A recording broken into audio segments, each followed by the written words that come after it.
이런 땡볕에서 바깥에서 일한다. 사실 상상하기 굉장히 어렵습니다. 그래서 사실은 구미에서 베트남 20대 노동자가 사망하는 이런 일까지 발생을 했거든요. 이게 이틀 전에 있었던 일인데요. 당시에 구미의 온도가 35도가 넘었었다고 합니다. 이럴 정도로 산업 현장에 노동자들이 온열 질환으로 사망할 가능성이 굉장히 높아지니까 정부가 발벗고 지금 나서고 있는 상황인데요. 어제 고용노동부가 폭염에서 작업할 때 20분 이상 근로자를 휴식시킬 수 있도록 의무화하는 방안을 추진하겠다고 밝혔습니다.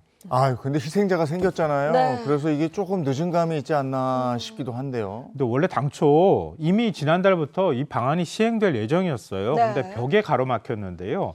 규제개혁위원회에서 중소영세사업장하고 산업별 특성을 고려하지 않고 무조건 20분 정도 쉬게 하라. 이건 너무 엄격한 규제에 해당되는 것 아니냐.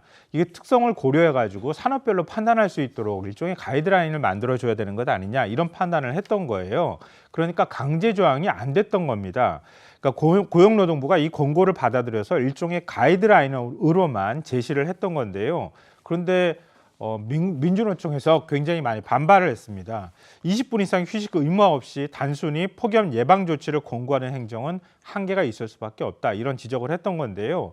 마침 또 이렇게 폭염이 찾아오니까 정부가 바라볼 때도 이 정도 가지고는 안 되겠다. 이렇게 뒤늦게 좀 대책을 만들고 있는 상황인 겁니다. 네, 그럼 폭염시 휴식 의무화가 추진된다면 어떤 내용이 포함될까요? 원래 실행하려고 했던 산업안전보건기준에 관한 규칙 개정안을 보면은요, 33도 이상 폭염 시에 작업을 할 때는 2시간 이내에 20분 이상 근로자에게 휴식을 줘야 한다. 이렇게 되어 있고요.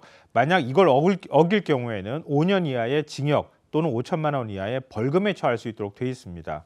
그러니까 이 규칙이 만약에 시행이 된다고 하면 산업 현장에서 반드시 지켜야 되는 규정이 되는 거거든요. 네. 근데 이 규정을 꼭 시행한다고 해가지고 지킨다기보다는 산업 현장에서 지금과 같은 더위 때는 잠깐 더위를 피하게 해준다거나 수분 섭취를 좀 충분히 할 수 있도록 또 그늘에서 잠시 쉴 수 있도록 이렇게 조치를 미리미리 좀 취해 주셨으면 어떨까 싶습니다.